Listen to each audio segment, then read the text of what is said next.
à tous et bienvenue à cette autre activité du Cercle de presse. Aujourd'hui, nous recevons la rectrice de l'Université du Québec à Chicoutimi, Mme Nicole Bouchard. Elle est accompagnée aujourd'hui de la vice-rectrice aux ressources, Mme Martine Rioux, et du vice-recteur aux affaires étudiantes, M. Martin Côté. Merci à vous trois d'avoir accepté l'invitation d'aujourd'hui. Alors, avant de commencer la période de questions, vous avez quelques minutes de présentation et par la suite, ce sera la période de questions des journalistes. Alors, la parole est à vous. Alors, bienvenue. Alors, bienvenue chez nous, mais bienvenue chez vous. Cette rencontre, elle était quand même planifiée. On l'a remis à quelques reprises, mais je pense que le moment où elle tombe ce matin, ça arrive à point nommé. La semaine dernière, j'ai eu la chance de rencontrer la communauté et de faire le point sur nos 9 premiers mois. Je réalisais ainsi une partie de mon engagement d'être en dialogue avec la communauté. Et finalement, cette rencontre avec les médias m'apparaissait comme dans un continuum un peu normal des choses, dans la suite des choses, car oui, il importe de bien communiquer avec la communauté à l'interne, mais aussi il faut le faire avec nos partenaires et l'ensemble des institutions régionales. Et je considère que les médias, vous êtes vraiment une courroie de transmission qui, finalement, nous permet de réaliser ces engagements-là, d'être plus présents. Alors, dans les quelques minutes qui me seront allouées, il y a 2 parties, finalement. Une première, c'est vraiment un bilan un peu d'informations sur les projets plus stratégiques, projets de développement ou dossiers stratégiques. Et la 3e partie, c'est vraiment de vous montrer nos bons coups. On est en changement, ça bouge vite, et puis on va faire un petit topo, un peu en vrac, là, mais des différents dossiers qui montrent que ça va, le train est en marche et que le train du changement est là et qu'on est dedans tous ensemble. Alors, le premier enjeu, c'est celui de la gouvernance. Je pense que si vous avez suivi un peu ce qui se passe ici à l'interne, il y a eu quand même, au niveau des vice-rectorats et au niveau des cadres, il y a quand même du mouvement. Il y a monsieur ici, monsieur le secrétaire général, qui est vice-recteur aussi aux affaires étudiantes, qui finalement va nous quitter après 25 années de service. Et on a aussi notre vice-recteur enseignement, recherche, création qui nous a quittés en cours de mandat. Alors, c'est clair que nous avons une obligation de combler assez rapidement ces postes-là parce que, veut pas, ça alourdit drôlement là, les tâches de gestion. Mais au-delà d'y aller, d'aller de l'avant assez rapidement, on a décidé de dire, OK, on pourrait aller vite, mais hold un petit peu. Prenons le temps de réfléchir à notre gouvernance. Prenons le temps de réfléchir à où est-ce qu'on en est rendu, où est-ce qu'on veut être aussi par rapport à ça. On s'est aperçu aussi, et c'est une réflexion qu'on mène avec le réseau, que la réflexion sur la gouvernance n'a pas été faite beaucoup dans le réseau des UQ depuis 50 ans. On va d'ailleurs fêter notre 50e l'an prochain, et c'est une réflexion qu'on se faisait. Alors, comme équipe de direction, on a pris le temps de s'arrêter, puis dans nos rencontres du lundi après-midi, on se dit, bien, c'est quoi un peu la problématique autour de la gouvernance de notre organisation? Alors, on s'est aperçu qu'on est une organisation complexe, puis on ne peut pas gérer simplement dans une organisation complexe. Et que notre organisation est peu ou mal adaptée à la vitesse dont circule l'information et les données au sein de nos organisations. Nos processus de décision sont trop longs. Le goulot d'étranglement, et malgré notre petite taille, on est excessivement hiérarchique dans nos prises de décision. Quand on fait le trajet, on s'est amusé à faire le trajet entre quelqu'un qui se pose une question dans un département, et le délai que ça prend avant d'avoir une réponse, on se dit on devrait être plus agile. On a une obligation d'avoir plus d'agilité si on veut maintenir notre pertinence comme telle. Donc, il faut maintenir notre pertinence et répondre de manière plus rapide aux besoins du terrain parce que les étudiants, tout ça, ça bouge vite. On est une institution qui travaille avec des jeunes.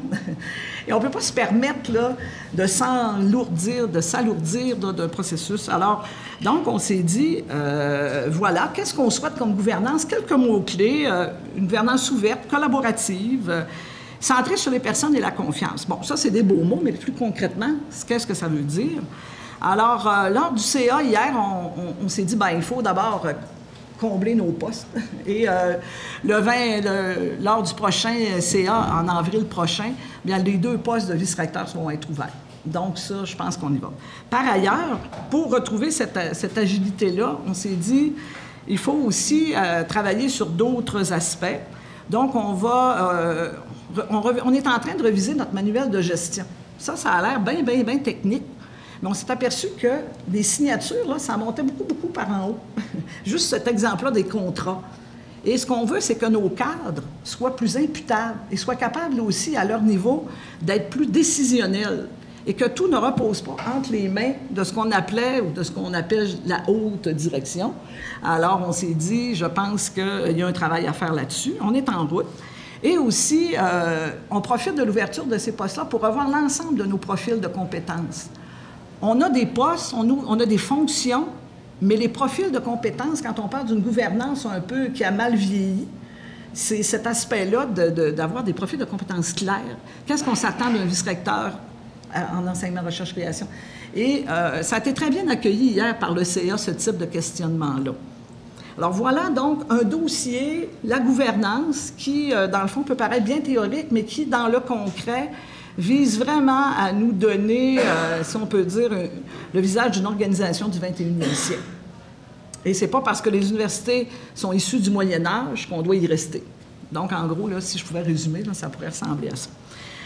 Deuxième topo, très court, planification stratégique. Un des premiers gestes qui a été posé par l'équipe de direction, ça a été de créer un bureau de la planification et du développement stratégique. C'est important parce que le quotidien de la tâche d'une équipe de direction est très, très pris par la micro-gestion, par des décisions terrain. Et le fait d'avoir une planification stratégique nous permet de dire, notre rôle, c'est de donner du sens ensemble, c'est de dégager une vision d'une organisation. Et la planification stratégique, c'est le moyen privilégié de se donner cette vision-là. La première étape est pas mal terminée, celle de la mission, vision, valeur. C'est conforme à ce qui se fait un peu partout. Là-dessus, on n'est pas nécessairement plus original.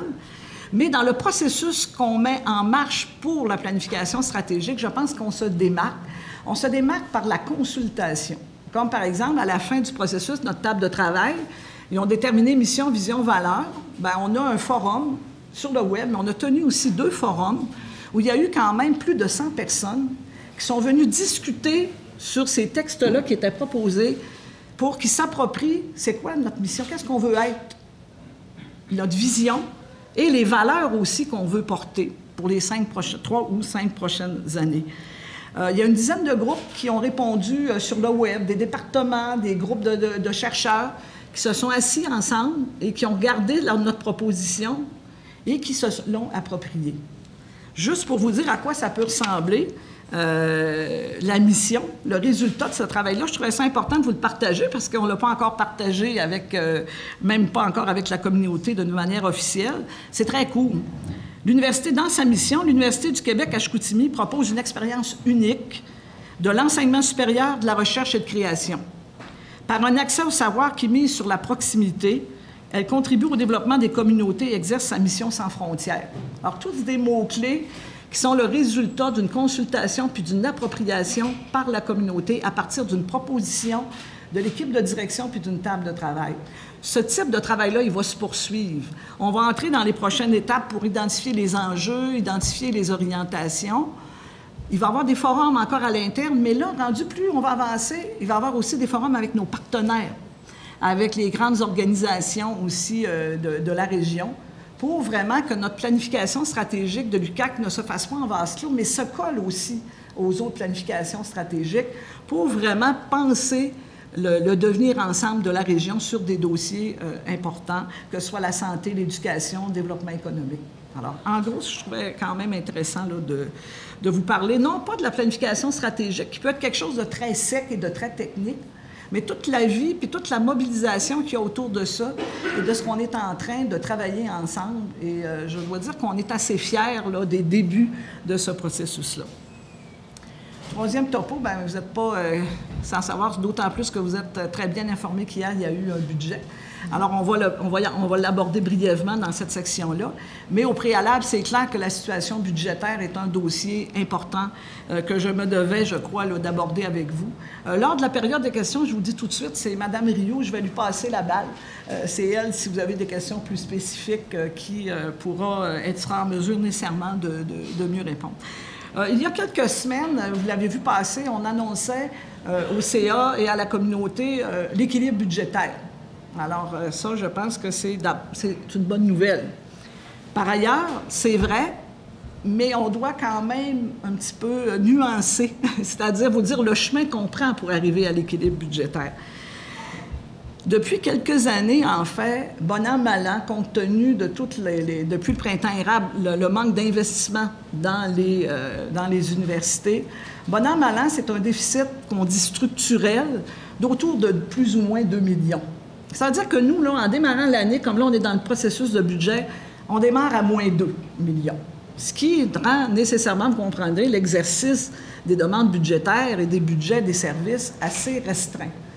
Par ailleurs, finalement, on s'est dit, on voulait garder une marge de manœuvre comme équipe, parce que si on va en budget, vous savez, comme organisation publique, on est obligé d'avoir un plan de redressement. Et là, notre autonomie comme institution, elle y perd un petit peu. Donc, on tenait à garder cette autonomie-là. On ne voulait pas aller en redressement. Ce qu'on a fait, c'est qu'on a puisé dans le fonds de l'international. On puisera dans le fonds de l'international à la fin de l'exercice budgétaire les sommes pour combler le déficit. Donc, on est en équilibre, mais ça ne veut pas dire qu'on est en santé budgétaire. Et ça, je pense que c'est des nuances. C'est le fun des matins comme ça, où on peut prendre le temps d'un peu mieux mettre des nuances dans des affirmations ou dans des choses et dans des décisions qu'on a prises comme telles. Alors, finalement, si on ne bougerait pas, dans 5 ans, à la fin de mon mandat, c'est 10 millions, c'est 2 millions, 5, 4, 6, 8, 10 qui s'accumuleraient. Alors, c'est clair qu'on a la responsabilité de revoir et de revisiter l'ensemble de nos manières de faire. Parce que les budgets internationaux, de l'international, d'abord, ce n'est pas des puissants fonds, et en plus, c'est non récurrent. Donc, on comprendrait que c'est une stratégie qui n'est pas porteuse et qui n'est pas structurante. Donc, il a fallu commencer à travailler, à regarder où est-ce qu'on peut aller chercher ces sommes-là au niveau de la gestion. Alors, il y a un gros travail qui a été entrepris par mes collègues et aussi par notre vice-rectrice aux ressources de revisiter nos locaux. En éducation, on ne pense pas souvent, en tout cas moi, comme ancienne prof, ce n'est pas quelque chose que je savais beaucoup, que l'argent, c'est aussi les espaces. Et il y avait beaucoup un travail à faire pour mieux rationaliser au niveau de nos espaces. Je dois vous dire, on travaille fort avec le ministère et on s'attend à aller chercher des sommes importantes dans une meilleure gestion de nos espaces. Je vous donne un exemple. On est en surplus. Si on est en surplus, on était en surplus de 12 % d'espace. Ça veut dire qu'on est bloqué sur toute forme de développement tant qu'on n'est pas à zéro. Et là, l'équipe de Mme Rioux s'est mise au travail. Et puis, si je ne me trompe pas, on l'a baissé à zéro. Seulement on a sorti les tapes, on a sorti les galons à mesurer, et puis on a regardé qui vit là, combien d'étudiants, l'algorithme aussi gouvernemental, et on s'est dit, OK, on a ramené ça. Et tout ça, c'est fait avec l'équipe, mais aussi avec la collaboration des départements. Donc ça, c'est vraiment intéressant. Et il y a de l'argent là-dedans, là, plus que moi, j'aurais pu le penser. On a aussi des mesures d'efficacité énergétique qu'on met de l'avant et qui, là aussi, vont nous permettre d'aller chercher des sommes quand même assez intéressantes. On a aussi le cœur de l'université, c'est la gestion des activités d'enseignement. On a des baisses de clientèle, mais par un effet qu'on ne comprend pas, mais qu'on va comprendre. Il y a eu quelques baisses de clientèle, mais les activités ont augmenté. Comment expliquer qu'on a moins d'étudiants et de 300 à 400 plus d'activités d'enseignement? 300 activités d'enseignement de plus, c'est autour de 3 millions. L'idée n'est pas d'arriver à la hache puis de passer là-dessus, la scie mécanique, comme on dirait, puis de dire on coupe tout ça. On veut le faire intelligemment. Donc, il y a un comité de réflexion qui est, dans le fond, de tous les secteurs, avec les départements, les directeurs de programme, les gens des différents services. Ils s'assoient, puis on regarde comment, entre le début qu'un directeur de programme a ses étudiants, puis fait sa demande de poste, juste à la fin, où est-ce que, finalement, on en perd. Alors, on commence à avoir une petite idée, mais tout ça va se faire avec les gens. Et ça, je pense qu'il y aura des décisions difficiles, peut-être, mais en même temps, c'est que les gens sont partie prenante. Et ça, je crois que c'est apprécié. Donc, ce travail va quand même bon train. Il y aura beau avoir tous les réinvestissements gouvernementaux possibles, si on ne fait pas le ménage dans notre propre cours sur ces aspects-là, on va rester toujours fragile et vulnérable comme institution et notre développement va être mis à mal. Et c'est ça qu'on est en train de travailler. le dépôt du budget hier. Honnêtement, j'ai eu une conférence avec l'ensemble des recteurs de toutes les universités hier soir. Mme Rioux aussi a été au téléphone une bonne partie de la soirée. Honnêtement, les nouvelles sont bonnes.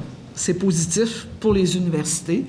Il y a finalement un financement de 6 % pour les universités. C'est plus qu'en santé et c'est plus qu'au primaire et au secondaire. Depuis plusieurs années, c'est un des signes, c'est rare qu'on ait eu un signe aussi positif d'un début d'investissement en éducation supérieure. Il y a aussi là-dedans une volonté de travailler à long terme. On disait, c'est un budget préélectoral, mais dans le fond, jusqu'en 2023, il y a des sommes importantes qui sont mises. Donc, ça sort quand même de, si on peut dire, là, du cadeau là, électoral. Ça nous semble beaucoup plus profond que ça. On n'est pas là-dedans. Il y a beaucoup d'argent au niveau du numérique, au niveau des infrastructures aussi, mais là, c'est des sommes globales. À ce moment-ci, comme ça a été hier après-midi, on n'a pas encore... nos équipes, tout le monde est au travail, au réseau, un peu partout, mais on n'est pas en mesure de dire qu'est-ce que concrètement, nous, ça va nous donner pour notre déficit. Qu'est-ce que ça va nous donner pour notre fonctionnement? Qu'est-ce que ça va nous donner pour le réinvestissement des infrastructures? Mais quand même, je dois vous dire que c'est positif. L'accueil de tous les chefs d'établissement est favorable. Cependant, on est encore loin de la parité avec les autres provinces canadiennes. On a à peu près 50 % du chemin de fait. Donc, on est positif, mais en même temps, on est réaliste aussi. Et il y a encore du travail à faire, mais il faut saluer, je crois, le travail qui a été fait là, par la ministre de l'Éducation, qui, je crois, a travaillé très fort avec son équipe pour aller chercher ces budgets-là. L'UQAC, en bref, je vous disais au début que ça bouge à l'UQAC. Alors, je vous dis un peu en vrac. On s'est engagé à développer des partenariats durables avec les grandes institutions de la région. Donc, au plan de la région, il y a eu beaucoup... on a travaillé beaucoup à consolider des liens. On travaille beaucoup avec la ville. L'arrivée de Mme Néron, pour nous, est vraiment un élément positif. D'abord, on arrive en même temps, donc... mais depuis 20 ans, c'était peut-être pas aussi fluide, si je peux dire. Alors, donc, avec Ville-Saguenay, on a des projets sur Saguenay-Ville intelligente. On a des profs qui sont impliqués dans ce projet-là. Ubisoft, Pôle innovant, on est en train de travailler des gros dossiers là-dessus. On est aussi impliqué, le projet Accès libre, vous en avez entendu parler beaucoup, la ville, le collège de Chicoutimi et l'université. Donc, il y a eu un beau rapprochement qui est excessivement prometteur pour la ville Saguenay. Et cette idée-là de travailler ensemble. Projet sur l'immigration aussi. On est impliqué parce que vous savez, ici, c'est 1300 étudiants internationaux. Alors, si on veut parler immigration au Saguenay, l'UQAC est là, joueur majeur. Donc, on est sur ces tables-là. Des liens avec le CIUS aussi. Ça, c'est des choses on n'avait pas de contrat d'affiliation avec le CIUS Saguenay-Lac-Saint-Jean. La recherche à l'UQAC est un peu en parallèle en santé. Mais là, avec la création, en tout cas, avec le revampage de notre centre en santé, on sent que ça va très bien. On prend notre place dans cet écosystème-là, qui est déjà occupé par l'Université de Sherbrooke via la faculté de médecine.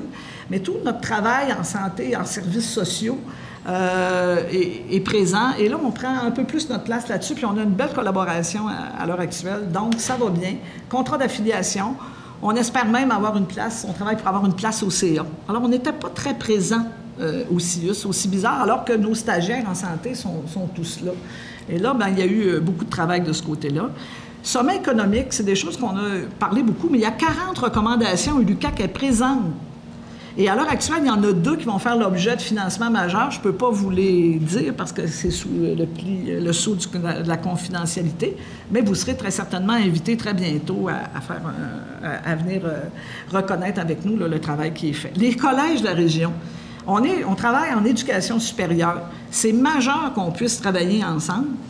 Je dois vous dire que très bientôt, il va y avoir une visite possiblement de la ministre ou de l'Éducation, du premier ministre, où on va annoncer un projet majeur entre les 4 cégeps de la région et l'université, dans ce qu'on appelait les fameux pôles régionaux.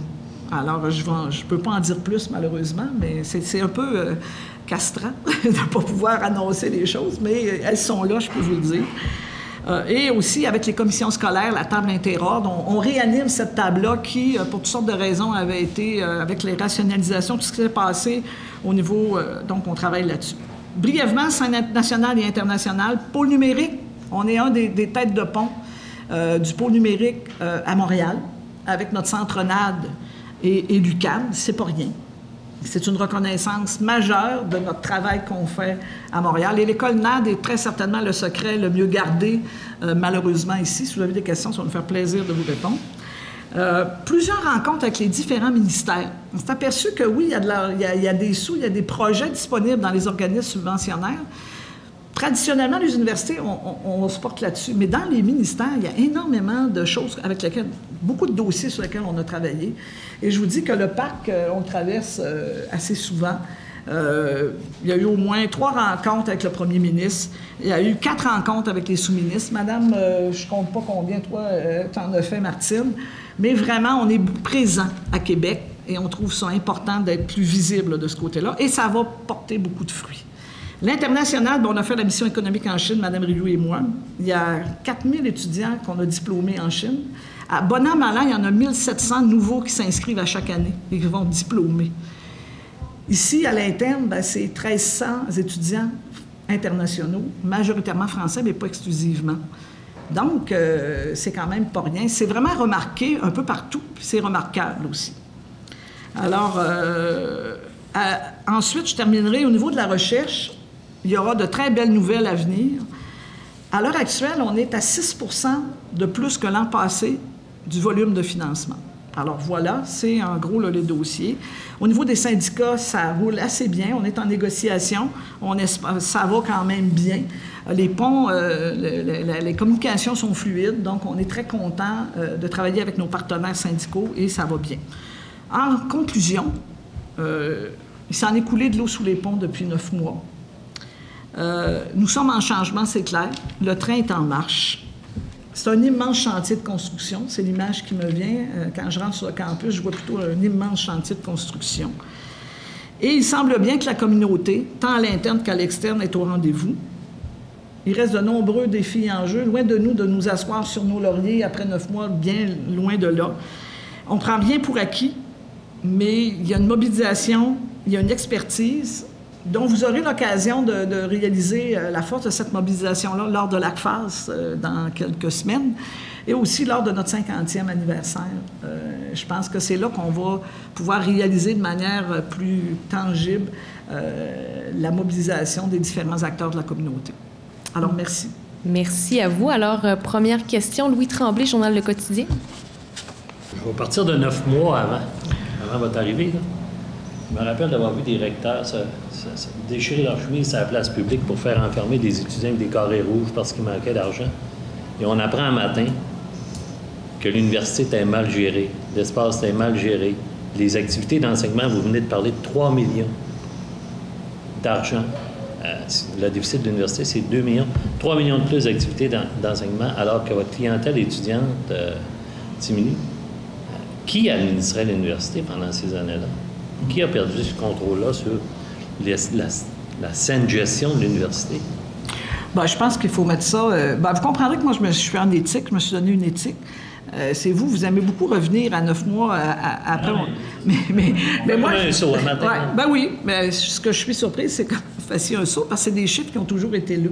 C'est des choses qui ont toujours été présentes. Pas les espaces, pas les activités d'enseignement. Mais ça, vous n'expliquez pas ça aussi clairement que ça. Bien, nous, c'est ça. Moi, je pense que j'ai le don d'être clair, là. Et bien, ça soulève des bonnes questions. Mais là-dessus, j'aimerais pas dire... Bon, il y avait un contexte difficile, mais j'aimerais peut-être passer la balle à Mme Rioux. Pas que je veux m'en décharger, mais c'est elle qui a travaillé là-dessus. Alors, j'aimerais qu'elle nous parle un peu de... Il faut mettre en perspective le moment aussi, le moment contextuel du temps. Vous comprendrez que l'arrivée au pouvoir du gouvernement libéral, vous avez compris qu'il y a eu des restrictions budgétaires extrêmement importantes à cette époque-là, qui a probablement monopolisé, je dirais, le travail des gestionnaires à l'époque. C'était comme ça en éducation, c'était comme ça en santé. Beaucoup, l'administration publique était visée dans ces restrictions budgétaires.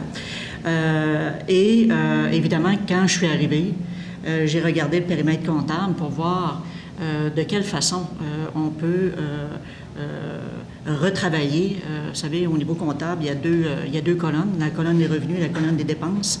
Donc, comment on peut revisiter l'ensemble des postes budgétaires qui sont présents pour, évidemment, soulager la période d'austérité, on va l'appeler comme ça, qui a eu lieu dans ces dernières années. Le but là-dedans était d'éviter de mettre une pression supplémentaire auprès des personnels enseignants et personnels de soutien. Donc, de là, la visite des subventions. Donc, quelles étaient les subventions qui étaient présentes dans la colonne des revenus et comment on pouvait maximiser ces subventions-là. De là, les locaux, revisiter l'ensemble de l'occupation de nos immeubles et voir les subventions qui étaient associées à ces dimensions-là. Mais aussi d'autres postes budgétaires. Madame Bouchard vous parle du poste des activités d'enseignement. Donc, comment revisiter ce poste budgétaire-là pour le maximiser. L'efficacité énergétique, on vous en a parlé tout à l'heure. Et voir aussi au niveau international quelles sont les ententes qui sont profitables pour les partenaires et nous, et quelles sont les ententes qui doivent cesser parce qu'on ne trouve pas notre compte comme intérêt budgétaire. Donc, on a fermé des ententes à l'international qui n'étaient pas assez profitables pour nous. On a ouvert d'autres. La mission en Chine avec M. Couillard. On a annoncé 3 nouveaux programmes en Chine. Ça a un effet, évidemment, sur les revenus, donc une population étudiante plus élargie qui nous donne accès à des revenus supplémentaires. Et on a ouvert un nouveau programme en com qui prend septembre, donc qui nous amène une population étudiante encore là plus élargie. Des développements sur la Côte-Nord aussi, des activités d'enseignement sur la Côte-Nord qui nous amènent aussi une population étudiante plus importante. Donc, vous voyez, on a visité l'ensemble, je dirais, des postes budgétaires, autant au niveau des revenus que des dépenses, pour aller chercher encore là une diminution de dépenses, mais des revenus supplémentaires qui nous permet de justement regarder ce déficit-là qui, bon an, mal an, s'est élargi avec l'austérité budgétaire qu'on nous demandait de faire dans l'administration publique. Et on est heureux, Mme Bouchard vous l'a dit tout à l'heure, on est très heureux de l'annonce hier de l'investissement en enseignement supérieur qui va venir encore là nous aider. On va l'espérer. On annonce beaucoup l'infrastructure, beaucoup de développement qui s'annonce au niveau numérique, le e-campus, l'enseignement, formation à distance, le pôle numérique, donc qui va nous aider évidemment au niveau de ces grandes infrastructures-là qui demandent beaucoup d'investissement budgétaire. Mais aussi, on va espérer un soulagement au niveau du coût de système qu'on appelle, donc la progression des dépenses qui augmentent d'année en année. Voilà. Prochaine question, Carole Néron. Bonjour, Madame. Vous avez, si je comprends bien ce que vous avez dit en introduction, on est en équilibre budgétaire, mais on n'est pas nécessairement en bonne santé. C'est ça. C'est la résultante de toute cette période. Vous avez des priorités. Il est un peu tôt pour parler du budget, vous l'avez dit tout à l'heure. Mais est-ce qu'il n'y a pas de danger immédiat, d'après ce qu'on peut conclure? Non, honnêtement, ce qu'on est en train de mettre en place, ce que Mme Rioux vient d'amener, nous amène quand même à être très espérants. Les actions qui sont prises sont structurantes. Elles sont aussi innovantes. Parce que dans le contexte où on se donne de l'espace, bien, il y a une forme d'innovation en gestion. Et tout ça, bien, c'est comme un écosystème dans lequel on travaille. Donc, c'est pas seulement le fruit d'un dossier, de l'autre, c'est tout cet environnement sur lequel on travaille. Donc, moi, je pense qu'on est bien positionné. On a vraiment l'espoir de pouvoir se sortir de ce déficit structurel-là à court terme. D'ici 1 an, on pense en être sorti. On peut pas, il y a plein de choses qu'on ne peut pas nécessairement encore dire parce qu'on est sur le point comme on dit, de marquer des points puis de compter des buts. Permettez une petite question. Il y a un nouveau programme à l'automne en information, communication. Communication. Est-ce que vous pourriez développer, peut-être aussi du côté, vous savez, le cégep de Jonquière est très jaloux de ses prérogatives en la matière. On nous dit que, si je crois comprendre, il n'y aura pas de problème d'agencement entre les deux programmes. Mais parlez-nous de ce programme-là, et en quoi il peut s'imbriquer dans la demande actuelle en matière de communication, de nouvelles technologies, etc., etc.? D'abord, dès le départ, ce programme-là a été travaillé avec le Collège de Jonquière. Alors ça, c'est clair que ça se voyait comme un continuum entre arts et technologies des médias, où les étudiants, souvent, allaient faire des bacs, mais allaient les faire en com à l'extérieur, soit à Montréal ou à Québec.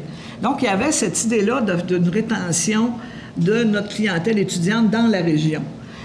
Et ça, je pense que c'est important. Donc, il y avait une demande depuis plusieurs années. Vous savez qu'il y a eu une longue histoire, ce programme-là. On en est très fiers. Il est axé, je ne sais pas si M. Côté, comme responsable des affaires étudiantes, veut prendre la suite, mais il est vraiment axé sur l'aspect des communications des nouveaux médias. Donc, ce n'est pas un bac en com, parce que vous savez, quand on donne un bac, il faut qu'on se démarque par rapport aux autres programmes à l'intérieur du Québec, parce que sans ça, on ne peut pas l'avoir. Le gouvernement ne nous donnera pas un programme en com si on fait ce qu'on fait à l'UQAM, ce qu'on fait à Québec ou ailleurs. Donc, ça a été un gros boulot. Et grâce à la collaboration avec le Collège de Jonquière et l'UQAC, je pense qu'on est arrivé à un programme qui parle beaucoup d'interculturalité. C'est un défi important au Québec, l'interculturalité. On le voit de la manière dont on traite souvent tous les liens avec les communautés, soit les communautés autochtones, les communautés musulmanes. Bien, ce programme-là a un volet interculturel. Ça, c'est unique. C'est assez unique. Le volet nouveaux médias. Et ça aussi, c'est unique. Donc, on se démarque et je pense qu'on est assez confiant qu'on va pouvoir attirer non pas seulement notre clientèle ici, parce que ce qui nous rend plus fragiles et vulnérables, c'est attirer de la clientèle d'ailleurs des régions, pas juste se fier sur les cégeps qui sont en perte démographique. Si on se fie seulement sur cette clientèle-là régionale, nos programmes, on n'est pas... On n'est pas là. Donc, à l'international, on performe bien, mais on ne performe pas très bien, en tout cas pas suffisamment bien dans des programmes un peu exclusifs qui nous permettent d'aller chercher des clientèles ailleurs. On regarde avec la physiothérapie, je pense que c'est plus de 50% de la clientèle qui vient de l'extérieur des autres régions. En com, on pense qu'on va pouvoir aller chercher. Ça, c'est des nouvelles stratégies de développement de programmes où on a de plus en plus ce souci-là. Oui, de penser dans continuité avec la région. C'est quelque chose où on est déjà porteur. La réputation du cégep de Jonquière n'est pas à faire là-dessus, mais d'ajouter un plus pour attirer aussi. Garder celle-là, mais aussi en attirer d'autres. Et on est confiant. Et on vous dira les chiffres. À ce moment-ci, on est en période d'admission. Bien, c'est ça. En termes de demande d'admission, les résultats sont là. Est-ce que ça va se traduire en inscription? Bien, c'est à suivre. Est-ce qu'on est le premier choix, deuxième choix? On verra. Mais en tout cas, les signaux sont extrêmement positifs au moment qu'on se parle. Est-ce qu'il y a beaucoup d'étudiants, justement, qui se sont inscrits? Est-ce que vous avez déjà plusieurs demandes? Au mois de mars, on est dans le processus. Là. Il y a les inscriptions commencent déjà à rentrer, là, mais c'est plus fin mai qu'on aura une bonne idée. Début juin, on va avoir l'heure juste là, pour le mois de septembre. Parce que vous avez une association d'ECBAC, comment ça fonctionne, tout ça? Non, à ce niveau-là, on n'a pas encore fait d'ECBAC avec le Collège de Jonquière, mais comme disait Mme Bouchard, les liens sont tellement tissés serrés là, que déjà, je pense que le travail est efficace, mais éventuellement, ça va venir. C'est une raison de plus pour fonctionner avec le Collège. Puis on le sait, ça a été... les relations étaient plutôt difficiles avec l'ancien recteur. Comment ça va présentement avec les relations avec les professeurs, les gens d'ici? Est-ce que vous avez vu une nette amélioration depuis les 9 mois que vous êtes ici? Moi, je vous dirais que les mieux placés, c'est un peu difficile pour moi de vous répondre. C'est sûr, quand les gens nous voient, ils nous disent que ça va bien. Donc, je suis très mauvais juge pour le dire. Les signaux semblent être positifs. Les gens qu'on rencontre, le climat, mais je pense que les mieux placés, c'est la communauté elle-même. Par ailleurs, on a fait, lors du rendez-vous de la communauté, un sondage sur voir comment les gens appréciaient les nouveaux modes de communication qu'on avait mis en place et les résultats ont été excessivement positifs. Il faut savoir qu'à ce rendez-vous-là, juste un indice. Donc, dans le fond, on a des indicateurs qui nous permettent de croire qu'il y a une amélioration.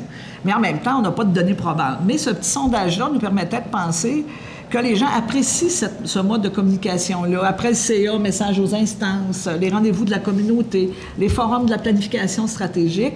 Et là, on a pu le constater sur place. Les gens étaient appelés à voter et il y a eu 305 personnes sur 500. Alors, c'est près de 50% de la communauté qui soit nous a pris ce rendez-vous-là par Adobe, mais sur place aussi. Donc, c'est quand même 50% de gens qui se sont déplacés pour venir entendre le message que ce qu'on avait à dire comme équipe de direction, faire le point.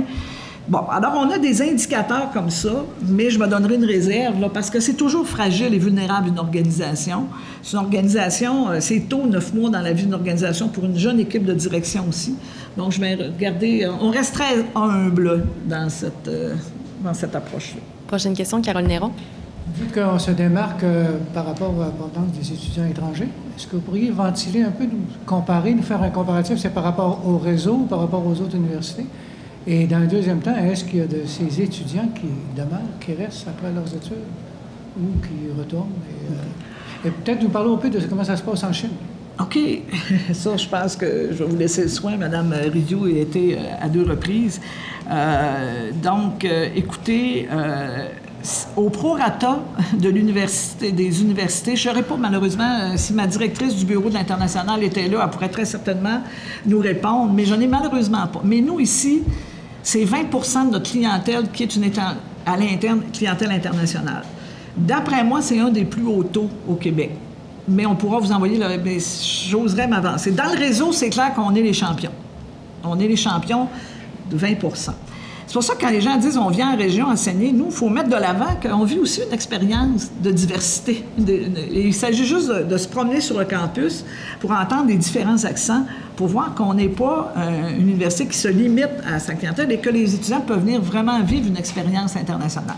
Donc, on est champion là, du côté de la clientèle internationale, mais malheureusement, je ne peux pas vous donner les chiffres. En Chine, bien, je vais laisser Mme Rioux, c'est plus dans ses dossiers, cette direction-là. Je vais amener peut-être un éclairage sur le pourcentage. On est avec la taille de l'université qu'on a, le pourcentage d'étudiants étrangers, on est un des premiers au Québec qui se démarque en termes de population, en pourcentage, je vous dis. C'est pas en termes de nombre, mais en termes de pourcentage. Avec les capacités qu'on a, on est une des universités qui se démarque dans les premiers rangs en termes de réception et d'accueil d'étudiants étrangers. Donc, ça donne une bonne perspective. En Chine, je suis allée 2 fois sur place rencontrer les partenaires chinois. On est à 4 endroits, 4 grandes universités en Chine. Et il faut comprendre qu'on est là depuis 25 ans en Chine. Donc, c'est pas l'œuvre de l'administration actuelle, mais un travail de longue haleine de l'Université du Québec à Chicoutimi. Donc, 25 ans de relations. Et il faut comprendre aussi qu'on est l'université au Québec qui a l'assentiment du ministère de l'Éducation chinois. Donc, on est une des seules universités au Québec qui je dirais, reçoit l'assentiment du ministère de l'Éducation chinois pour donner de la formation en Chine. Donc, on est dans le nord de la Chine, Beijing, et au sud de la Chine. Et les partenaires chinois sont extrêmement heureux de notre présence en Chine. Les programmes qui sont les plus intéressants pour la Chine, maîtrise en gestion de projet, remporte, je dirais, la palme, maîtrise en gestion des organisations, le MBA et la maîtrise en informatique sont nos 4 domaines, je dirais, les plus intéressés par les Chinois. On a diplômé jusqu'à 4000 étudiants jusqu'à maintenant et ces étudiants-là sont une force motrice pour la Chine. Je peux vous dire que les grands aéroports en Chine, c'est de nos étudiants qui ont fait le montage des projets, des ponts, et on est très heureux quand on rencontre nos étudiants en Chine, nos diplômés en Chine. C'est toujours une très, très belle expérience et un échange culturel très important. On a évidemment M. Jean-François Lépine, qui est le représentant du gouvernement en Chine, est très présent avec nous pour, évidemment, les pourparlers avec nos partenaires chinois. On a rencontré le gouverneur lors de notre dernier passage, le gouverneur de la région de Hangzhou, qui nous a reçus avec une signature d'entente pour des nouvelles cohortes. Donc, nécessairement, la Chine est un bon terroir pour, évidemment, délocaliser des programmes de formation. On est présent aussi en Europe. Il faut comprendre qu'on est présent en Europe, en France. On a un bureau à Paris. On est présent aussi en Afrique. On est présent à Haïti. Donc, différents endroits sur la planète où, évidemment, en Colombie, en Amérique du Sud. Et on envisage, avec notre école d'art numérique, exploiter le Mexique et aussi les États-Unis, qui ont un grand intérêt pour ces secteurs-là. Donc, vous voyez un petit peu l'éventail, et c'est un éventail de revenus pour nous, il faut comprendre ça aussi. Donc, ça nous demande, évidemment, de la présence et de la collaboration, des ententes juridiques. Monsieur Côté nous appuie beaucoup là-dedans aussi, donc tout l'aspect juridique, la monnaie internationale. Bon, vous comprenez un peu le contexte aussi dans lequel on est. Prochaine question, Louis Tremblay. Madame la rectrice, vous qui êtes une spécialiste d'éthique, ça vous fait pas un petit pincement au cœur de faire affaire avec un gouvernement qui n'est pas le champion des droits de l'homme? Qui n'est pas? Le champion des droits de l'homme. Oui, bien écoutez, c'est clair que c'est une réflexion que nous, on s'est fait. En même temps, je regarde, c'est excessivement contrasté comme culture. On va voir aussi, écoutez, on reste vigilant. On reste vigilant. On n'est pas sans savoir que la nomination du président à vie de M. Xi Jinping, qui est un peu plus dure. Il faut savoir que il y a eu quand même un réchauffement important dans les relations Chine et Occident. Mais on reste vigilant. Et s'il devait y avoir une augmentation importante de la coercition et ben, je pense qu'on serait les premiers à aussi se poser des questions. Donc, on est là, mais en même temps, pas à n'importe quel prix, puis pas à tout prix. Et on n'y concédera pas jamais rien. Mais en même temps, je vois aussi comment on collabore en éducation, au développement des personnes qui sont là. Bien, je me dis, il y a ça. Alors, c'est un dilemme éthique, on ne peut pas le nier. On y reste vigilant. Et s'il y avait resserrement ou intensification des mesures répressives envers la population chinoise au niveau des droits humains, bien ça, nous, on se donne toujours le droit de mettre fin à ces ententes-là. C'est des ententes limitées dans le temps. Donc, oui, la Chine, oui, l'international, mais jamais à tout prix. Peut-être pour en revenir sur... je ne sais pas combien vous avez d'étudiants inscrits à temps plein en ce moment. On n'a pas les chiffres, là. Qu'est-ce qui fait qu'un étudiant en communication qui habite Montréal, qui a accès à la meilleure école de communication au Québec, qui est l'UQAM, va choisir de venir à Chicoutimi? Parce qu'en bout de ligne, c'est le nombre d'étudiants au mètre carré de terrazzo qui est votre financement. C'est comme ça que ça marche. Et qu'est-ce que l'Université du Québec offre de plus à un Québécois d'ailleurs que les autres universités au Québec, Sherbrooke, on va toutes les nommer, là, parce que... Si vous avez vu, ça semble être difficile pour vous de recruter des Québécois. Ben, écoutez, il ne faut quand même pas se leurrer, là.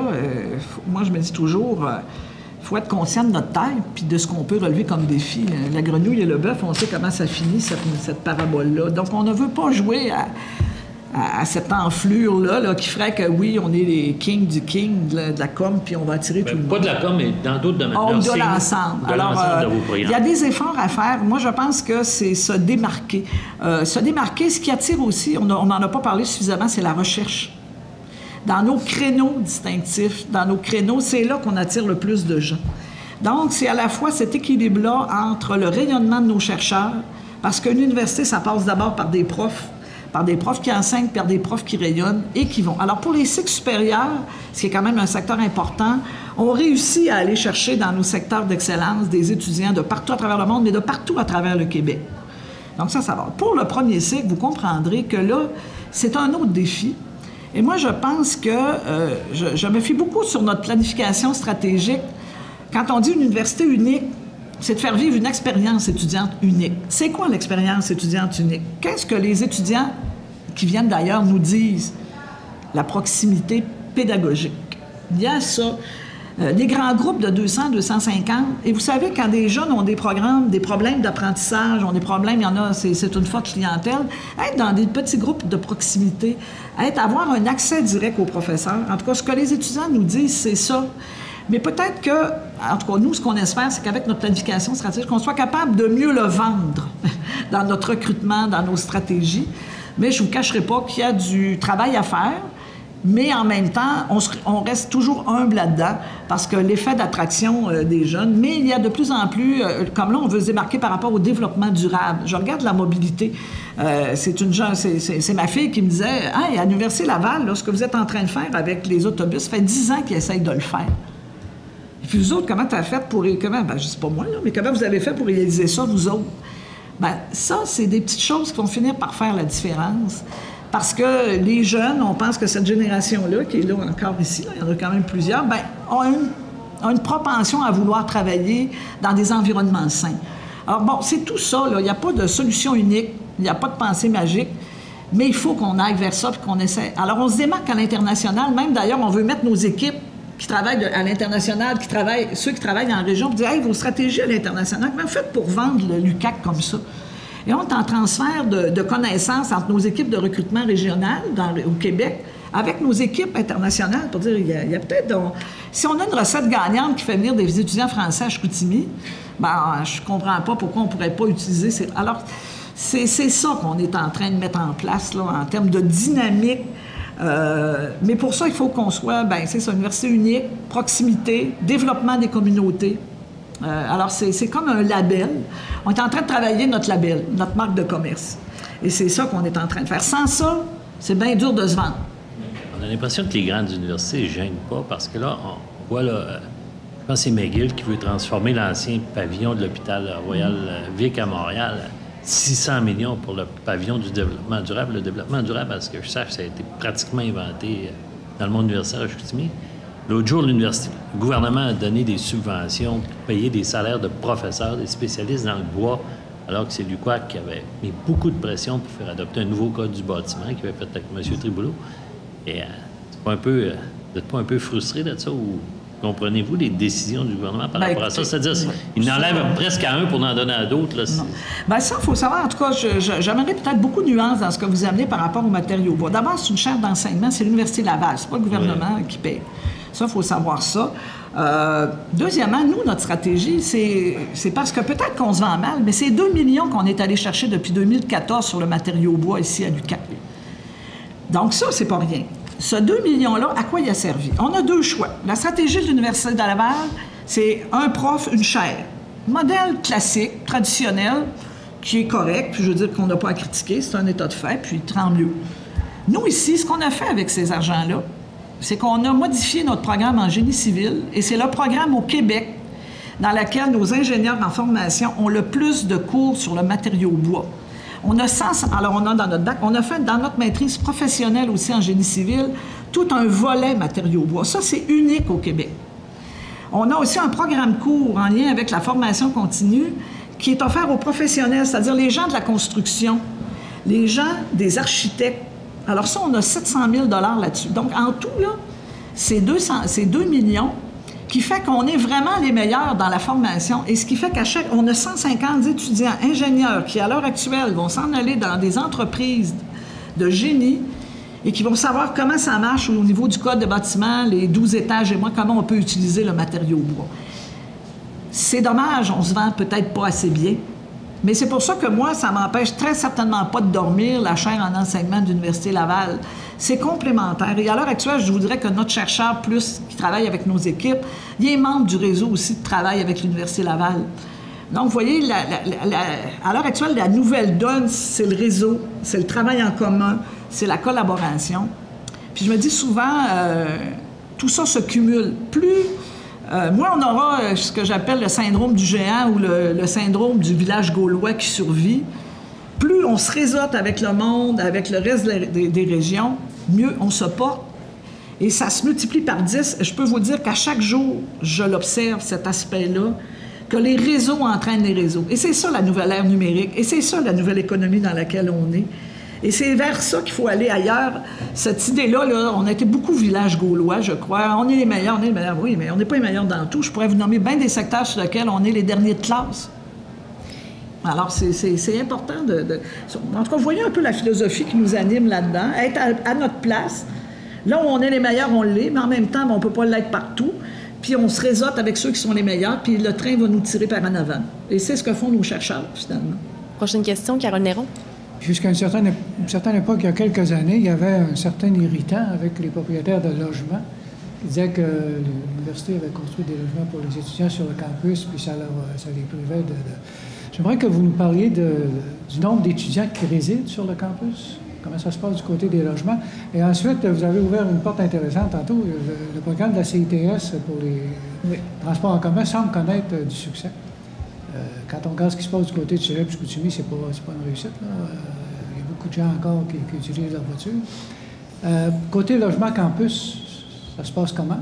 Et côté transport en commun? Je vais peut-être commencer, M. Côté, puis après ça, je vous laisserai la parole, peut-être sur la population. Donc, il faut comprendre que nos résidences sont complètes et on a même une entente avec le cégep de Chicoutimi pour des espaces supplémentaires de location là-bas. Donc, notre population, évidemment, utilise maintenant, au niveau du nombre présent dans les résidences, j'ai pas le chiffre exact. On a 4 résidences, comme on en avait 3, il y en a une 4e qui a été construite. Moi, ce que je peux vous dire, c'est qu'au mois d'août, on a toujours un stress, on a toujours un branle-bas de combat, on est toujours en manque de logement quand il arrive le mois de septembre. En fait, ça, il y a une pénurie éventuellement par rapport aux étudiants étrangers. Oui, à cause des étudiants étrangers. On court jusqu'à Jonquière souvent pour placer les étudiants. Il y a des locataires nécessairement c'est une clientèle qui sont intéressés par rapport à la clientèle internationale. Mais en règle générale, on y arrive, mais je peux vous dire que c'est toujours un défi pour nous, fin août, début septembre, d'être sûr de loger tout le monde. Ça veut dire qu'éventuellement, il pourrait y avoir d'autres projets de construction sur le campus? C'est pas envisagé, c'est pas dans les cartons, je vous dirais, actuellement. Pas à court terme, pas à moyen terme, je pense pas réussir à répondre. Si c'est ça, ça va être avec des projets avec la Ville. Sur le volet immigration, c'est là que ça va se passer, mais c'est pas l'UQAC comme tel qui sera le leader. Là, Puis du côté de la CITS, il semble y avoir succès par rapport à leur nouvel itinéraire. C'est tout récent. Bien, nous, on est très fiers. D'abord, c'est nos étudiants qui ont fait la différence. Et ça, je tiens à le dire et à les remercier en acceptant dans le référendum de payer 40 $ pour permettre d'arriver à mettre en place ce service-là. Bien, ça a été un coup de pouce important. On est très content de ça. Le travail se fait au Collège de Chicoutimi. Ils ont d'autres défis que les nôtres. Mais c'est quand même vraiment, dans cet axe-là, on a ajouté le CIUS, ajouté CGI, qui, lui, a manifesté aussi de l'intérêt pour que ses travailleurs. Alors, on a ajouté aussi l'idée de commune auto, partage d'auto, auto électrique. On va vraiment devenir, et vous savez, on est université, on s'en va vers une université carboneutre. Donc, accès libre, là, c'est un élément dans un concept beaucoup plus large où on veut justement une université unique à travers cette prise en compte du développement durable. Et ça, on a la chance d'avoir la chaire en éco-conseil où on a développé une expertise vraiment unique dans le domaine de la captation du carbone. Et ça, je peux vous dire, à l'ACFAS, là, il y aura un congrès international où finalement, avec les zones dénudées, on est en train de travailler quelque chose où finalement, on va être la première université à être carboneutre. Et ça, bien, c'est important. Les grandes zones forestières là, à Reboisier. Exact, et ça, c'est notre terrain de jeu qui, dans le fond... en fait, déjà, là, si vous voulez, je vous invite à le faire. Vous allez aller sur la plateforme Carbone Montréal. Vous allez, mettons, vous partez en Europe en vacances et vous allez voir, moi, j'ai fait tant de kilomètres en avion. Ça veut dire tant de tonnes de carbone ou Et ça, bien, à la fin, vous mettez ça sur la plateforme.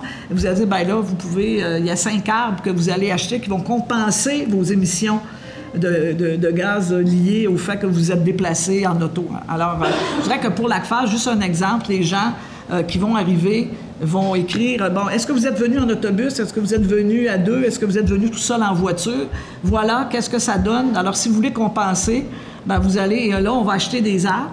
Et ces arbres-là sont plantés dans ces zones dénudées-là qui nous ont été léguées pour les 100 prochaines années, je crois, avec la Chaire Éco-Conseil puis en écologie. Et c'est là Et on est capable de suivre combien... On a une formule qui a été mise au point par l'équipe. On est capable de suivre exactement combien de carbone chaque arbre va emmagasiner.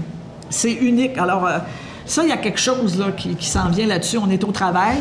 Mais première université carboneutre, c'est pas dire on est carboneutre parce que j'ai planté 10 arbres dans mon stationnement. Là. C'est excessivement rigoureux, c'est scientifique et c'est unique. Alors, vous savez, là, Université unique, là, vous voyez comment on commence à être capable d'en parler, puis être capable de mettre des mots sur quelque chose qui peut rester bien théorique. Là. Tout le monde veut être unique, mais là, je pense qu'on commence à être capable de dire on va être unique là-dessus, là-dessus, là-dessus.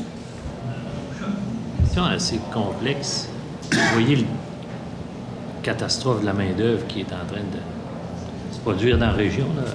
On en parlait depuis 1985 et là, ça, comme tout le monde qui la vit, tout le monde se regarde du côté, se retourne, on va faire venir des immigrants pour faire des emplois techniques, de soudeurs, de choses comme ça. Sauf que on voit l'université probablement l'infrastructure qui accueille le plus d'étrangers dans la région en ce moment. Ça doit être même plus que les chiffres officiels là, de gens qui viennent. Avez-vous une idée du nombre de gens qui arrivent des étrangers qui arrivent ici comme étudiants, mais qui demeurent dans la région par après, c'est-à-dire qui habitent dans la région? Et comment vous voyez l'université dans ce défi-là d'immigration par rapport à toute cette problématique démographique? C'est une problématique démographique pour commencer, puis là, bon, on a la pénurie de main-d'œuvre avec ça.